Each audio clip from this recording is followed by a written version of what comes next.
Every new year comes with new expectations. A new year comes with new hopes. A new year comes with new energy, right? It comes with new, and this year is no exception. You are like, I have energy, I have hope, I have faith that something different will come out of this year. And especially this year, because it's sort of a starting of a new decade. And people have been saying, what will the new decade come with? And people are looking forward to who will influence this new decade. What will technology look like? Well, how will transport look like? People are looking to influence in this new decade. And people are saying, which will be the most influential company? Who will be the most influential CEO? Who will be the most influential whatever? We live in the age of influence. And people are looking forward to influence in this new season that has come with us. People are looking forward to have many followers and to influence through the likes and their posts on the social media platforms. People are looking to influence online. When you get a like online, it's an indication of your influence on people. Being verified is a cause for the celebration. Entire careers are built around people building other people's brands. Today someone can be growing up and they say, I want to be a brand manager. I want to be a brand, and my brand is to help brand people. Can you imagine how someone's career is built around that? And so there's pressure. There's depression. People committing suicide because they feel, I'm not known. I'm not famous. I don't have influence in the different platforms that I'm in. Instagram recently I started hiding likes. Only the person who's posted them can see that. Why? Because they want to remove pressure from the app. They're saying, we want our app to be a safe place where people can say, not so true things about themselves. And so we want to remove the capacity for you not to think it's true by removing likes. So that if you don't see all that, then, why? There's mental health issues just because of people's perception of you. Or the perception that you have that maybe I don't influence people out there.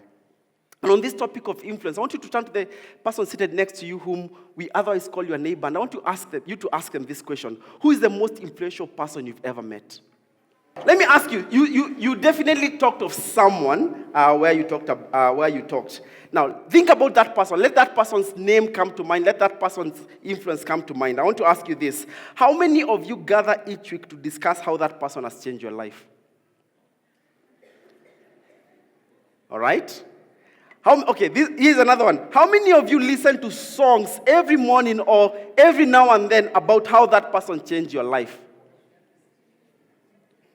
Here's another one. How many of you gather your children and your neighbor's children as well every now and then or every evening to tell them about how that person has influenced your life? Okay, final one. How many have read books, and books have been written of almost every other language on the earth talking about that person who's influenced you? All right. Here's the point I'm trying to make. The most influential person is not the one with most likes. It's not the person who has most followers on Instagram. It's easy to impress people for a season, but it's very hard to influence people through generations, from one generation to the next. And because of this, by far, whether you look at Christian standards, whether you look at marketplace standards, whether you look at secular standards in that sense, one of the most influential people, whether you agree with his teachings or not, one of the most influential people on the earth has been Jesus of Nazareth. It doesn't matter whether you agree with him, just looking at it objectively and saying, let me look at this intellectually, let me do an objective study of Jesus. You actually come to agree that Jesus is one of the most influential people who's ever lived. Whether you agree with him or not, that's besides the point. He's one of the most influential people who's ever lived. And what was Jesus' secret? Was it teaching? Was it powerful sermons? Was it how he lived? The good he did or the good he didn't do? Some of you are wondering, what's that picture? Actually, that's one of the closest images we have of closest to Jesus. Let's take it back. He's not white. He doesn't have long hair. It's close. We can talk about that later. Point is, this guy is one of the most influential people who's ever lived. What was his secret? He taught. But then you have people who've taught through generations. He did miracles. There are people who've done miracles. He sacrificed his life. There are people who've sacrificed their life for the good of others. So what was Jesus' secret? What was the secret to Jesus' influence? Now that's what you're going to be talking through this month. This month, and actually this year, our theme is Be the Spark. And so I want you to brace yourself, because what you're going to talk about here has the power to change your lives. Amen? What you're going to be talking about here has the power to multiply your influence greatly and will be remembered long after you're gone. Let me tell you, the statistics on death are amazing. KEBS recently released statistics on death, and they said 100% of the people will die. It's amazing.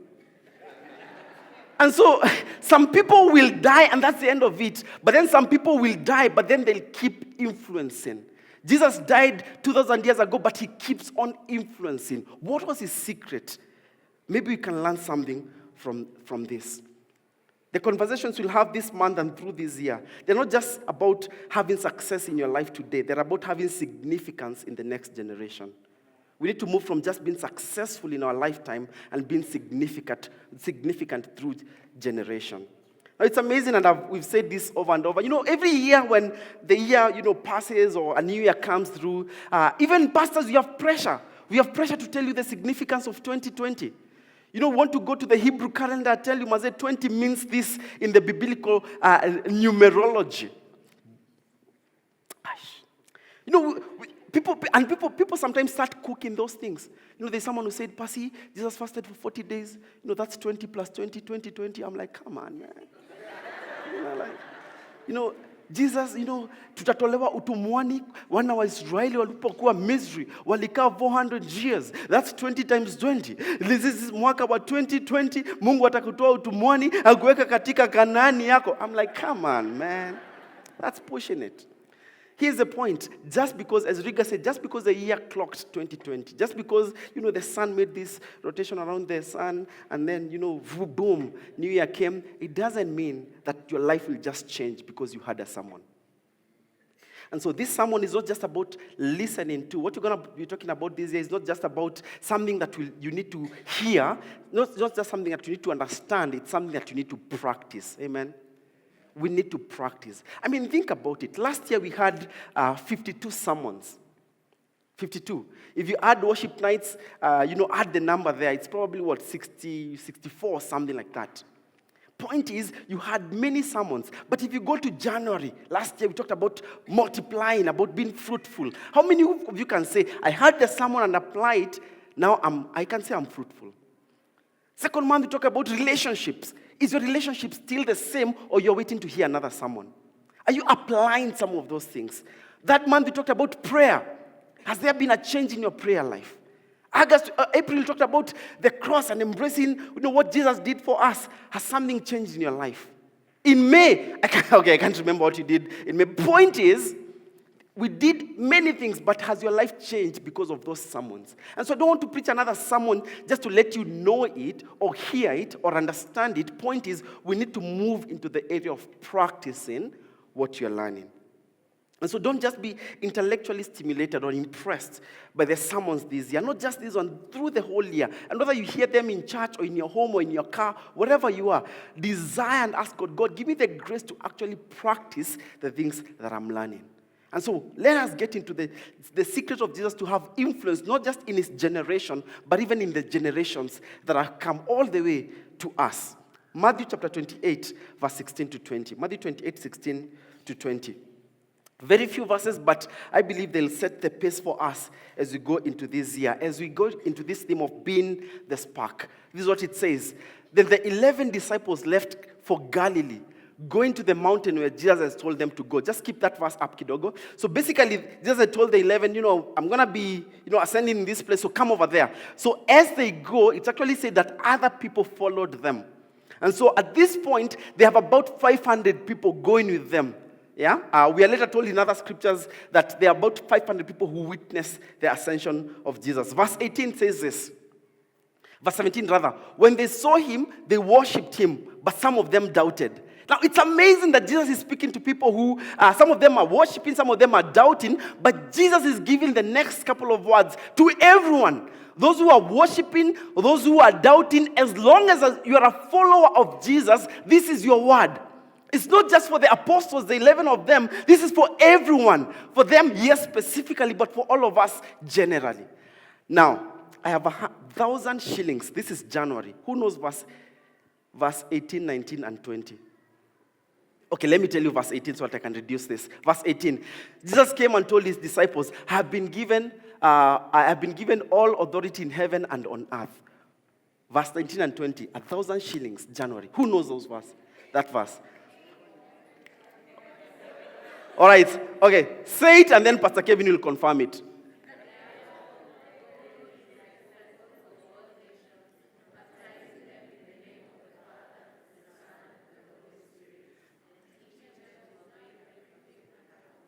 Okay, I have one person now. Go for it. And lo. Oh, come for this 1,000. Just come for it, man. Come. It's an old note, but I hope it helps you. It's a souvenir. Come for it.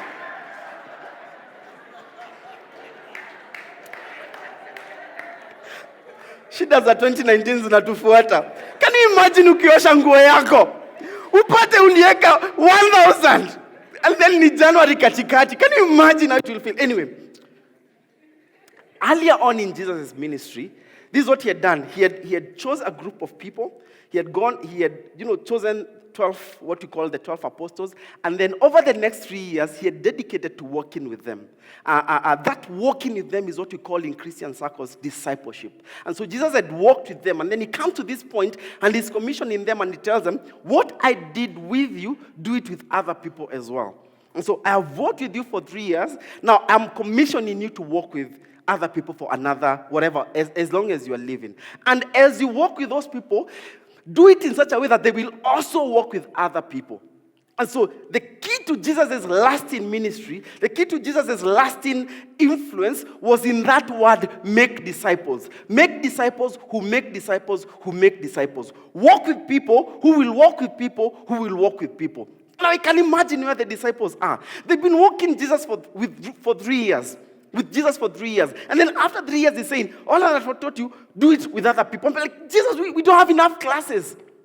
Don't you all feel like that? Some of you have been born again for 5 years. You're a bishop. These guys worked with Jesus only for 3 years. And Jesus is leaving them. I mean, you've had sermons from the Bible. You've walked with the Lord for 10 years. You are a general in the kingdom. And Jesus is saying, how you show that is by walking with other people and then expecting of them to walk with other people as well. And that was Jesus' secret to influence. And we're like, what? I mean, you expected a deeper thing. You expected, go to Catalonia, fast for 40 days. You expected, give over your house. You expected something esoteric, though you can't spell esoteric. You expected it. And then you're told, walk with people who will walk with people who will walk with people. And that's the key to influence. Amazing. You expect something deeper. Yet Jesus is telling you this. What you've learned from me, there are things you haven't learned yet, and it's okay. But what you've learned, you need to teach other people. Teach other people who will teach other people who will teach other people. It's a simple truth. It's not simplistic, but it's simple.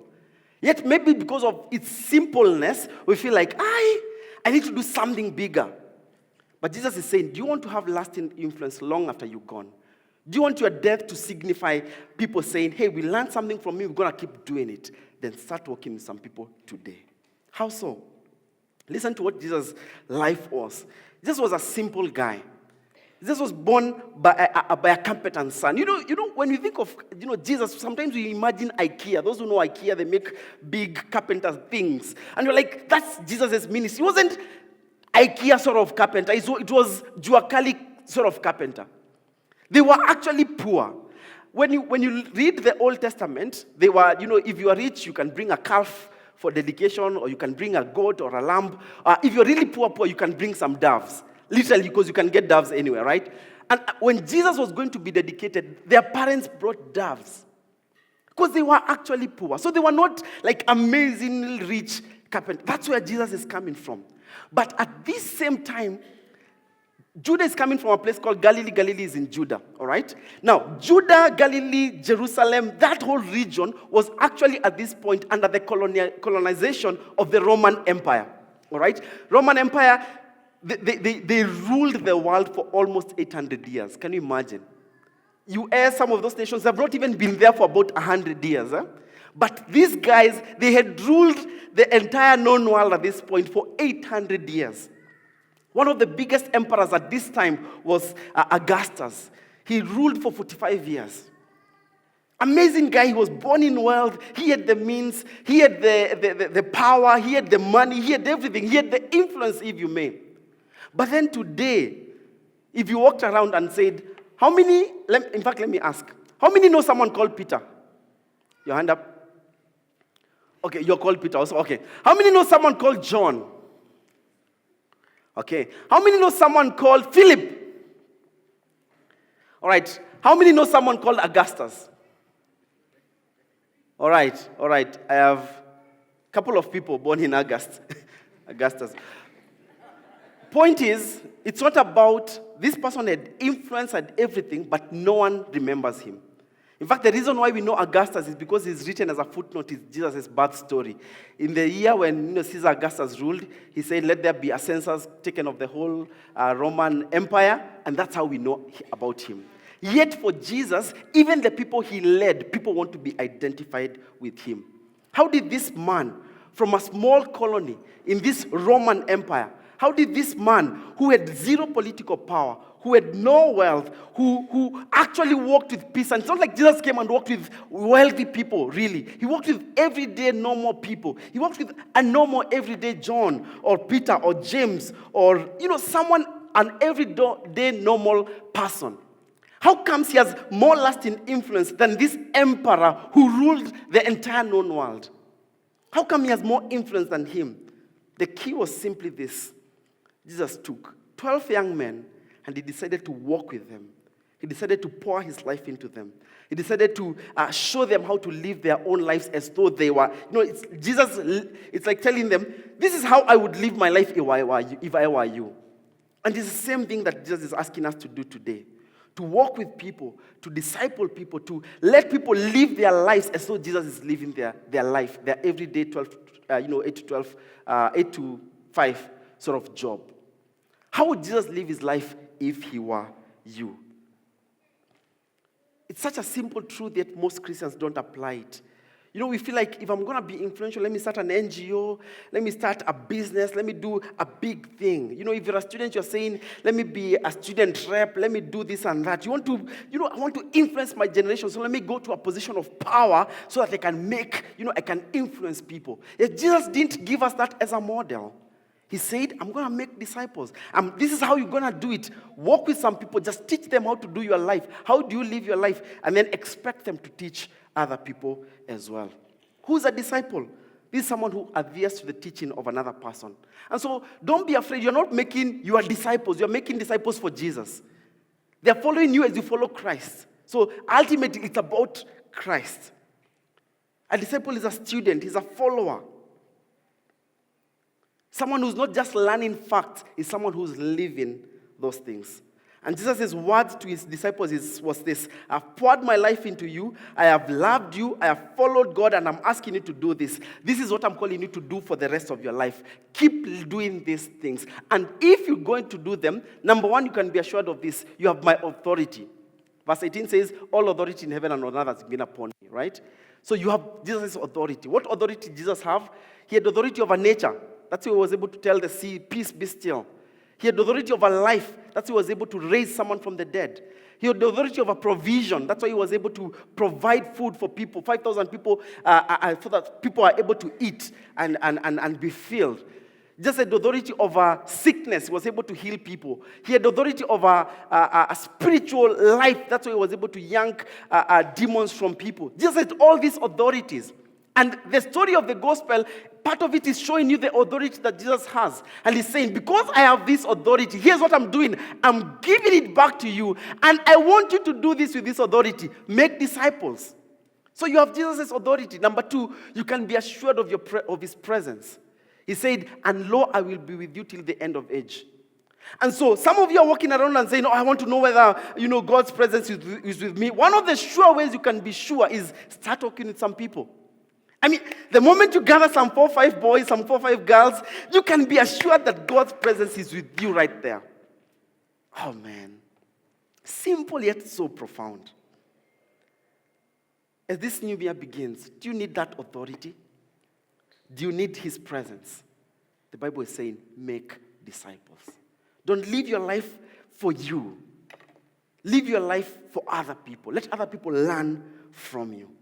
This year, Mavuno movement, the entire Mavuno movement is turning 15. We can celebrate the Lord for that. 15 years.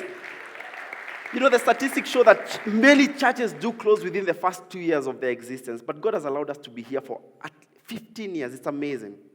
But as you get into this year, and as you know, as we move out into the next season of what this ministry looks like, God is more and more telling us to be a spark, to ignite the world with His love. But how are we going to do that? It's not by doing crusades and carnivals and all that. How are we going to do that is by each and every one of us saying, I'm going to work with 5 boys. I'm going to work with 5 girls. I'm going to work with some people in my life group. I'm going to work with people indoor. I'm going to work with people in Lair and teach them the things that God has taught me in this area. And that's how we're going to have influence in the entire nation. Make disciples of all nations. God is telling us to be a spark. Now, my wife and I are economical. So we bought this thingy. It's a lighter. It lights things, all right? So it has gas. It has a gas here, which is liquid in form. And then when you light it, the gas comes out and lights. You know, there's a spark that is produced here. And that spark lights the gas. Now, if you hold it without if the spark is not produced, the gas just runs out. All right? It's like your normal gas, but now it has a spark that lights the gas. All right?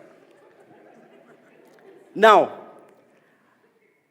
this is our second one to buy in the last 3 years. Now, I hope if you work for Big, I'm just about to... Paul, this is not a marketing strategy for Big, but because it's bad for them. Here's what I learned. You don't need the gas to produce a spark. Oh, come on, man. You don't need the gas to produce a spark. The spark, as long as you hit this thing, the spark comes up. And so when it ended the first time, you know, it's like, I was like, wait, it still has a spark. You turn on the gas.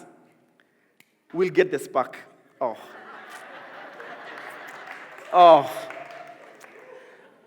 And so we don't need to see the light, we just need the spark. And so we've been using this thing, it's empty. We just put on the gas and we put on the spark. 3 years. January nawasaidia sana. Nawasaidia sana. That's it. There's some point, my son put it in water, in the first one. Okay. It comes out every now and then. But as long as you hit this thing, the spark comes up. And Jesus is telling you, you be a spark. Oh, come on. The Spirit of the Lord,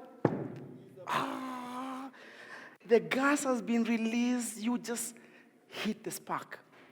And Jesus, his entire ministry, he said, what I see the Father doing, that I do here. And so when you see Jesus healing someone, it's because the Father was healing someone. God is saying, I just need an agent to do what I'm already doing. Come on, man. I'm already moving in someone's life. I just need a spark so that there can be visible action on the earth. The Lord is already moving among our teenagers. The Lord is already moving among our kids. He's already doing that in the heavenly realms. And He's saying, I need somebody to ignite that fire on the earth. And that's your job, man. That's your job. There's some kids, you are holding their hope to be better fathers. Why? Just invite them in so they can see how you father your own kids. And then you've set them for life. Be a spark. Invest in a few lives. Model what it means. You've been taught many things. Every Sunday there's a sermon for you. Come to church ready to say, whatever I learned, even if it's one word, I'm going to teach someone else. In my job, in my house, in my estate, I'm going to pass it. You will never be bored in church one day because you'll be coming with an expectation to pass on what you're learning. I'm getting ready to come to a conclusion, but here's the point. My family and I, as you know, are moving to Mavuno downtown.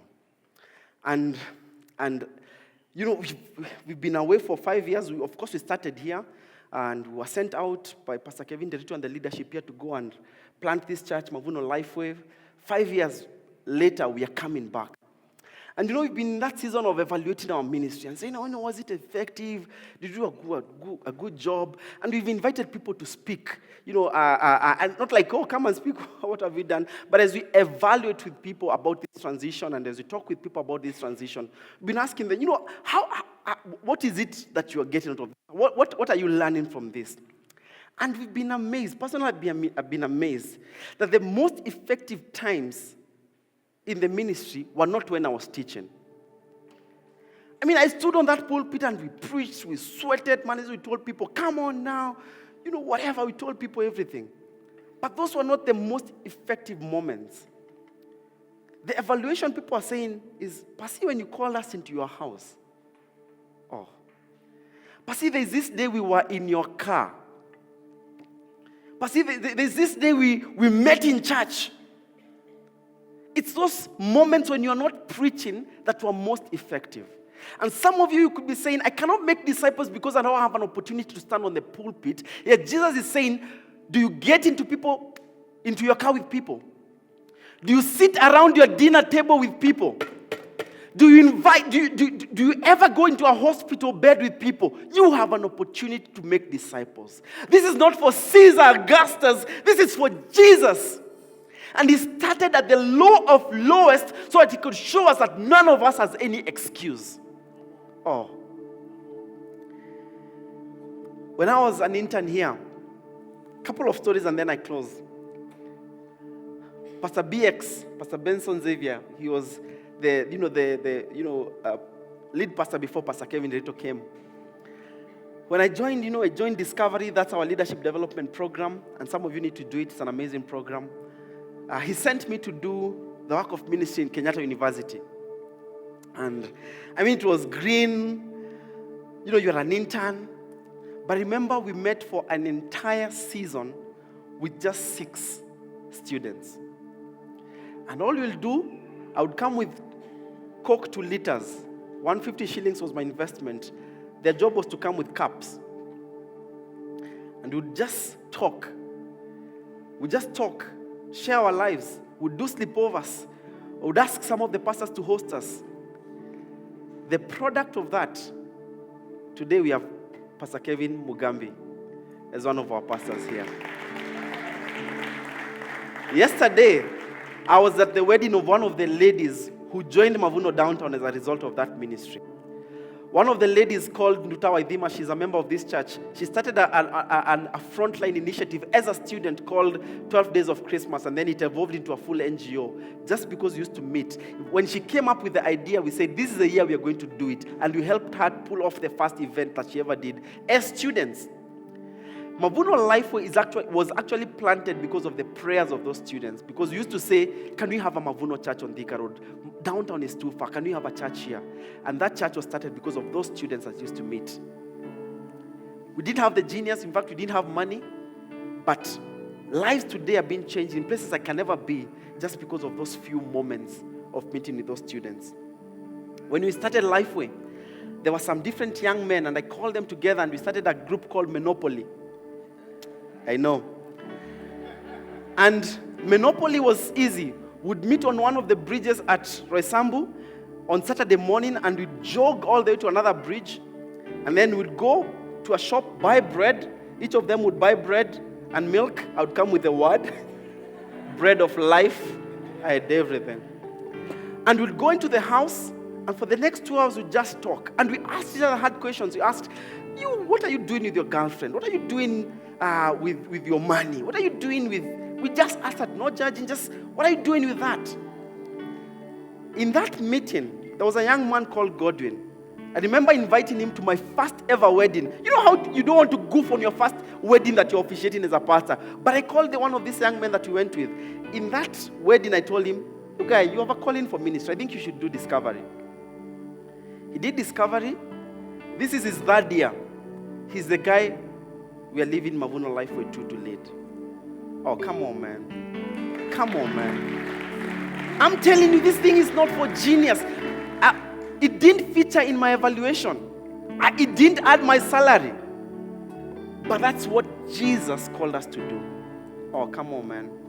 That's what Jesus called us to do. Last year I started another group called The Anvil. Kwa sababu wako na roho ya chuma. Tunakuja kuwabonda. And again, same thing. We meet, we eat. Many times they buy the bread, the milk. I bring the word. Literally all I do is, so how are you doing? So you are dating, eh?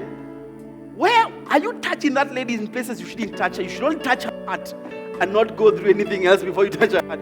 You know, Paul, point, are you living in purity with this lady? Oh, Maze, to me fall passing in. Oh, Maze, you should watch. Yesterday I was again in this wedding. I had two of them in the car. They were going through an issue. We opened, as we were riding, I told them, open Mark chapter, whatever. They opened, we read. And I said, what is God telling you in that verse? Well, this is what God is telling me. And that's it. That's it. Discipleship is not this big thing. Discipleship is giving people access to your life. The problem is that you have so many barriers before anyone can learn anything from your life. God is just saying, open your door, invite people in. There are some people who will be learning from you. There are some things I've learned about how to bring up our son because of what I watched Pastor Kerma do. We went for their house for dinner. I saw what they were doing. I was like, that's what I'm going to do. When I was at Lifeway, people thought I was so organized and clean and street cables to fanya hivi. It's just because of what I saw my boss do. That's it. I'm like, staki kuona cable. That's it. I mean, do see any cable. But this man pulled me in. He pulled me in. We used to have lunches every 6 weeks or so with Pastor Kevin. I looked forward to that. And I had liberty to ask any question. And how we spend even our resources is because of what you are learning from watching them. You should see me cleaning our car. I'm like, Pastor Kevin would have done the same. I mean, I'm also learning how to treat my wife from these people. This is how you treat your wife when you're broke? Okay. This is how you treat your son when he does something wrong? Okay. Who's having access in your life? Because that's what discipleship is. Who are some young men who you don't know how anointed you are until you let a young man or a young woman into your house. They will hang on to every word you tell them. Some of you are afraid to go to Alliance High School because you went to Oshekeni High School. But you ended up at the university anyway. They are looking at someone who went to the university or who is making something out of their lives even though they didn't end up at the university, and they can learn something from you. Give some people access.